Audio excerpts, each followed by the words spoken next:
materialis kayaknya gitu yang nanya. Saya bilang begini, kalau subuhnya kan cuma barang siapa sholat subuh berjamaah dicatat sebagai orang yang ibadah semalam suntuk. Oh, maksud kamu gitu, lebih gede daripada sholat subuhnya itu, begitu maksudnya. Kata saya gini, selama amalan itu Pak, kalau ada amalan, iming-imingnya Bu adalah dunia, itu menunjukkan masih terbatas dan kecil. Jadi barang siapa sholat sebelum subuh 2 rakaat lebih baik daripada dunia dan isinya. Sementara hadisnya barang siapa yang sholat subuh berjamaah dah sama dengan ibadah semalam suntuk. Kenapa tidak ada sama dengan 2 dunia dan isinya misalkan gitu. Pinginnya dia kayak begitu kayaknya gitu. Jadi selama ibadah kita ada balasannya berbentuk material, berbentuk dunia, menunjukkan balasan itu masih terbatas, masih terukur. Karena dunia ini terukur, Pak. Terukur dunia ini. Ya bagi kita dunia dan isinya ini luas, tapi kan bagi Allah kecil. Nabi saja pernah melihat dunia di Sidratul Muntaha kecil banget. Atau Bapak ketika naik pesawat, Ibu naik pesawat. Ketika di Cengkareng di Soekarno-Hatta naik pesawat, begitu naik pesawat naik kelihatan Cengkareng itu. Begitu naik lagi kelihatan kecil, begitu naik makin kelihatan kecil. Yang ada yang kelihatan kecil, jangankan Cengkareng, jangankan bandara, Indonesia pun kelihatan. Jangankan Indonesia, bumi pun semakin kelihatan kecil. Dan Allah sudah vonis kenikmatan dunia sebanyak dan sebesar apapun mataun qalilun. Kenikmatan yang sedikit. Dunia itu sedikit. Sebanyak apapun sudah diklaim sama Allah sedikit. Sama nang qalila harganya sedikit. Ayo. Bapak punya rumah. Rumahnya 1000 meter persegi 3 tingkat. Usia Bapak dan Ibu 70 tahun, ada yang 80 tahun. Paling yang dinikmatin kasur, dapur, sumur. Betul nggak? Boro-boro yang naik ke lantai 3. 80 tahun ngisiin rumah 1000 meter 3 tingkat. Yang dinikmatin kasur, dapur, sumur. Bujur hiji deui tah. Tahu kadang-kadang. Duitnya banyak, miliaran, yang dinikmatin sesuap-sesuap.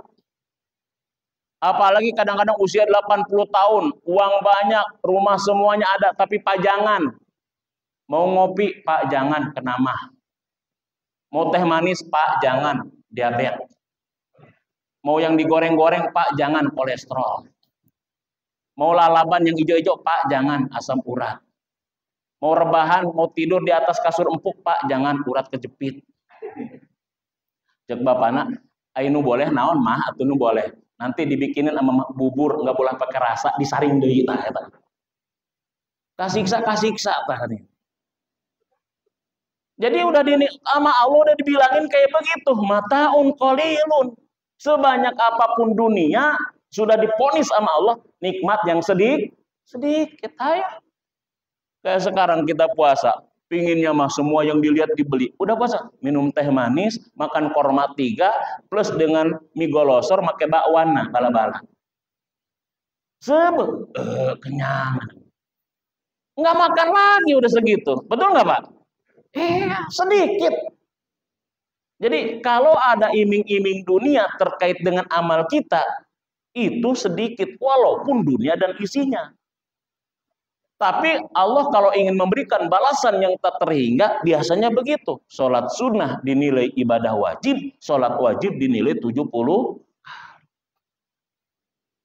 Makanya jangan tukar Pak, Bu, harga dunia yang kecil sedikit dengan akhirat yang abadi dan banyak. Masya Allah. Kalau diperkecil lagi, apa yang kita makan yang dinikmatinya cuma di lidah. Lidah itu kan paling panjangnya 7 cm, 9 cm. Sebelum saya cerita, saya searching dulu Pak. Berapa kira-kira panjang lidah manusia? Gitu. Jadi Ustadz itu mau ngomong itu Pak searching dulu. Kalau yang lain riset dulu gitu loh. Searching dulu, riset dulu saya juga. Jadi rata-rata lidah kita itu 7 cm. Dan ada itu ukurannya tidak banyak, ada yang 9 cm. Jadi kalau Bapak pingin nikmatnya lamaan dikit, panjangin lidahnya gitu aja, ngelel kan.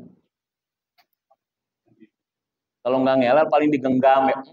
Makan apa? Ini sayang 500.000 gitu biar lama nikmatnya gitu. Sedikit yang dimakan habis jadi bau, yang dipakai rusak. Kan begitu. Rumah gede pasti ditinggalin. Tinggalin. Jadi itu sudah vonis Allah tuh dalam Quran. Mataun qalil sama nang qalila. Dunia itu diponis sebanyak apapun, segede apapun tetap sedikit. Nah, saya jelasin kayak begitu, orang itu paham ya. Oh iya. Jadi kata dia, akhirnya nggak nanya lagi. Kenapa pahala sholat sunnah subuh lebih besar daripada pahala sholat subuh? Karena dia pikir kalau balasannya dunia gede banget gitu. Padahal dunia itu kecil, sedikit. Sama kita juga banyak yang kita miliki apa, dinikmatinya mah sedikit. Ini saya pernah dengan Pak Haji nih, Pak Haji Dahlan. Yang kita survei itu yang berapa? Yang 12 hektar itu. Yang saya tanya ke penjaganya itu. Nah, masih ingat nggak Pak Haji dah? Hari Kamis kita survei. Ya ada yang mau jual tanah kan, diwakafin yang sebagiannya. Saya tanya, yang punyanya ke sini kira-kira berapa kali? 3 tahun sekalipun kagak. Terus yang ngisi ini pilanya siapa? Dia yang ngisinya. Terus tanahnya apa? Kata dia diapain? Disewain. Bayar sewanya ke siapa? Bayar sewanya ke dia. Terus yang bayar pajak tanahnya, yang punyanya kata dia. Ini hebatnya orang kayak gitu kan? Saya tanya-tanya itu. Jadi tanahnya 12 hektar. Dia yang ngisinya penjaganya, yang punyanya 3 tahun sekalipun kagak. Kemudian tanahnya disewain ke warga, bayar sewanya. Jadi si ini orang ngisiin pila, nggak bayar listrik, dibayarin, orang nyewain tanah, dia yang bayar. Ini orang yang kecil miliknya, tapi gede rezekinya nih orangnya. Kan begitu. Saya tanya sama 3 tahun sekali. Nggak tahu tuh kelanjutannya kayak gimana. Ya saya dengan Pak Haji Dahlan saya ke sana, karena dia mau itu kan. Ingin mau bikin pesantren apa. Sampai begitu katanya. Yang punyanya 3 tahun sekalipun kagak. Karena dia nggak nengok-nengok ke situ. Terus apa? Itu yang banyak itu disewain ke warga-warga. Bayar sewanya ke dia. Jadi dia dianggapnya bosnya dia kayaknya gitu loh. Itu miliknya sedikit, miliknya kecil tapi rezekinya gede. Makanya manusia kan ada begitu. Miliknya kecil, rezekinya gede. Ada yang juga rezekinya kecil tapi miliknya gede. Tadi miliknya gede, pajangan tadi. Pajangan. Duitnya miliaran tapi di rumah semuanya pajangan.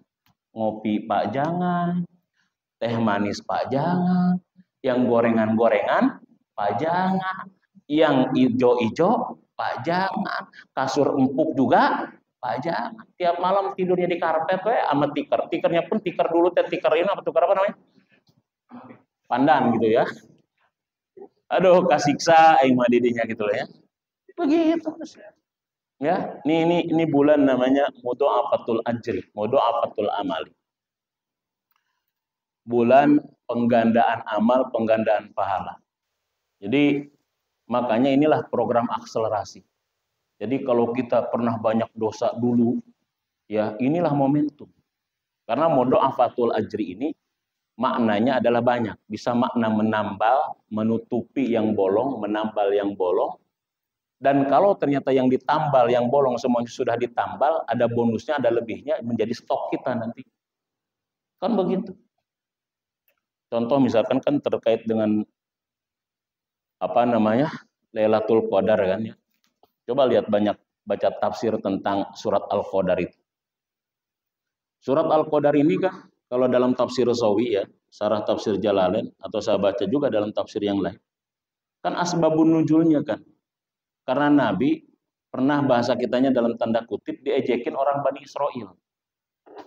Jadi Nabi itu lewat di hadapan orang Bani Israel. Orang Bani Israel itu sedang ngobrol apa sih? Sedang ngerumpi. Nabi lewat. Nah itu tuh Muhammad. Kenapa?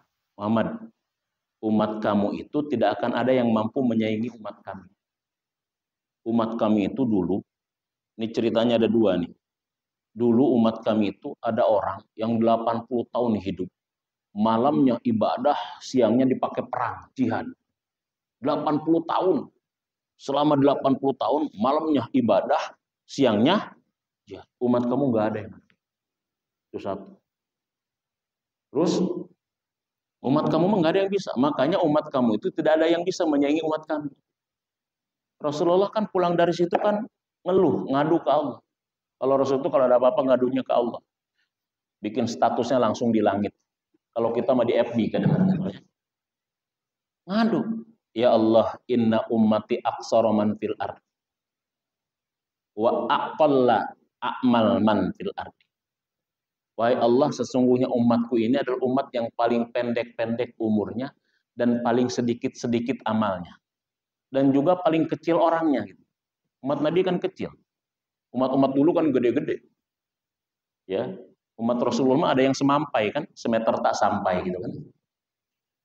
Nah, terus Rasulullah ingin bagaimana mungkin umat kami ini, umatku bisa menyaingi umat terdahulu. Nah, Rasul pingin tolong dong ditambahin amalan umatku. Sholat 5 waktu tambahin kayak apa gitu. Kewajiban puasanya cuma setahun sekali, itu pun 30 hari, kalau bisa 50 hari gitu. 30 hari kayak banyak yang ngap-ngapan gitu loh. Tapi kan Allah tidak mau. Allah tidak begitu.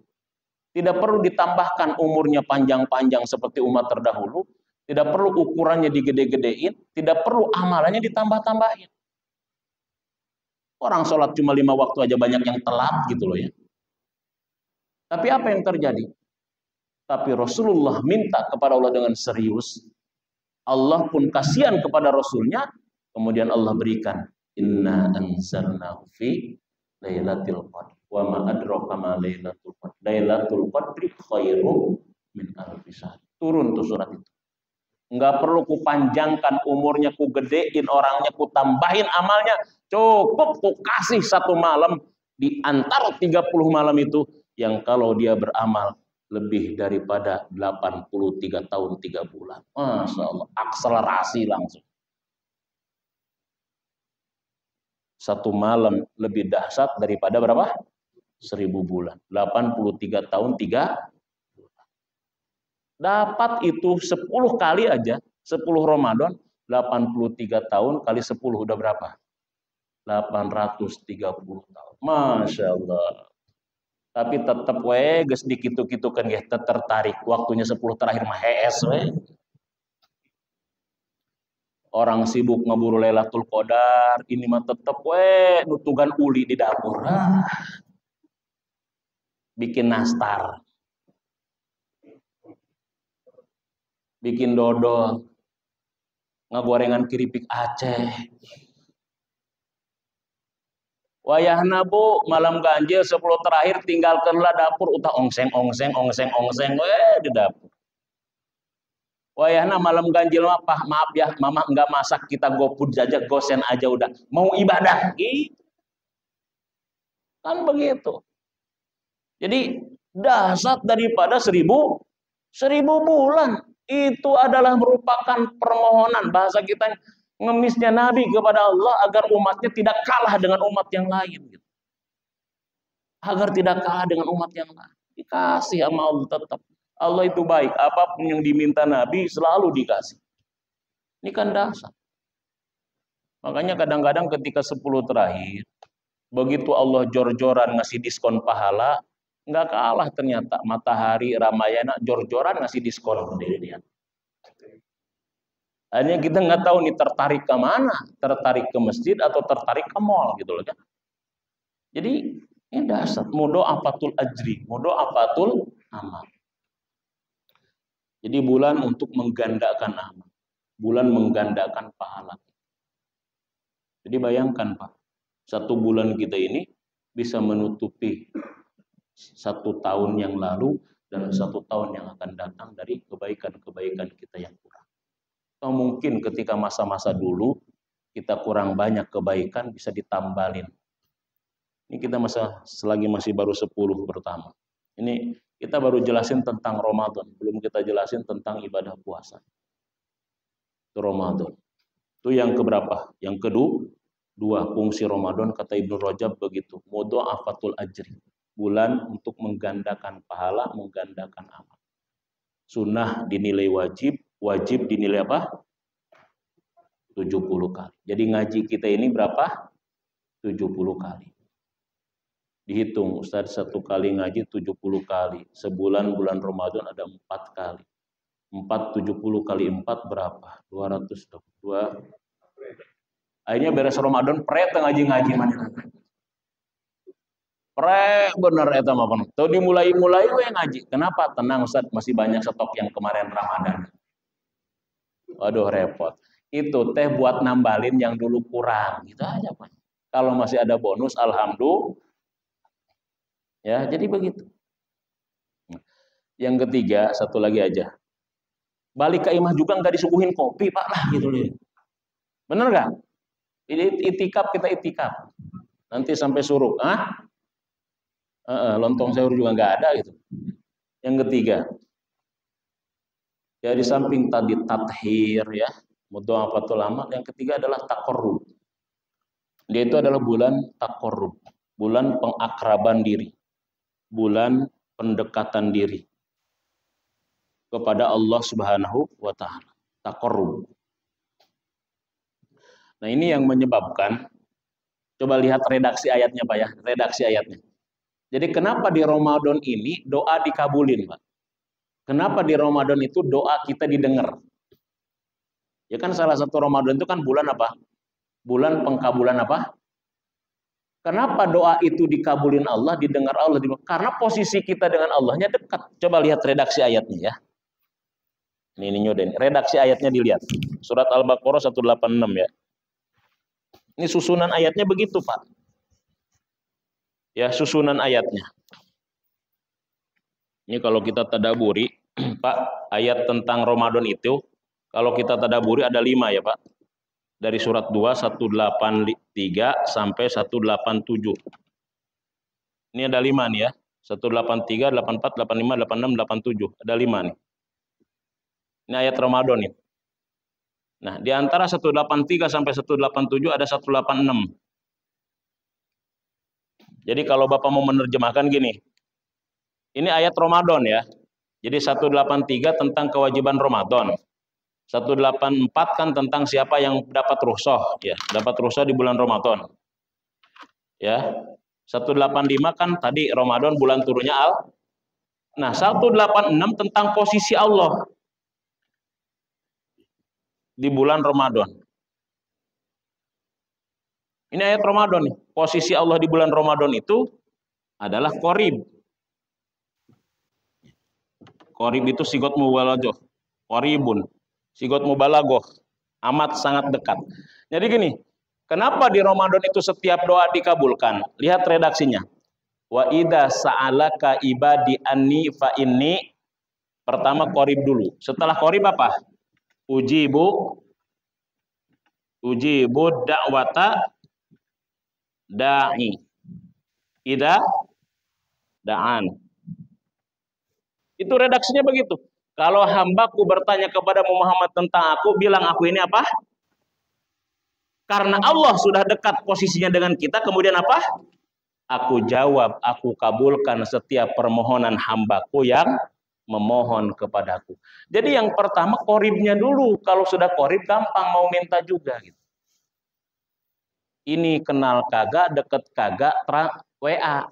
Assalamualaikum, Pak, tolong transfer ya 10 juta. Ini siapa? Dilaporkan ke polisi. Ini jelema nipu, polisi tangkap tuh jelema nipu. Orang nipu namanya. Kenal kagak, deket kagak, tiba-tiba minta transfer 10. Dilaporin, saya tanya, kalau ada orang kayak begitu, Bapak transfer atau dilaporin polisi kira-kira Pak? Laporin polisi, kenal kagak, dekat kagak, minta transfer. Ini penipu namanya. Ya tahu ini siapa ini? Tiba-tiba minta aja, deket kagak, sholat kagak, ibadah kagak. Lo minta terus gitu loh. Sama. Jadi qorib dulu, baru uji dakwah tadi. Itu rahasianya. Kenapa di Ramadan dikabulkan setiap doa? Karena posisi Allah dengan kita di Ramadan itu qoribun. Dan ayat itu disisipkan Allah di antara ayat-ayat puasa. Makanya kita di Ramadan itu kerasa dekat kali dengan Allah.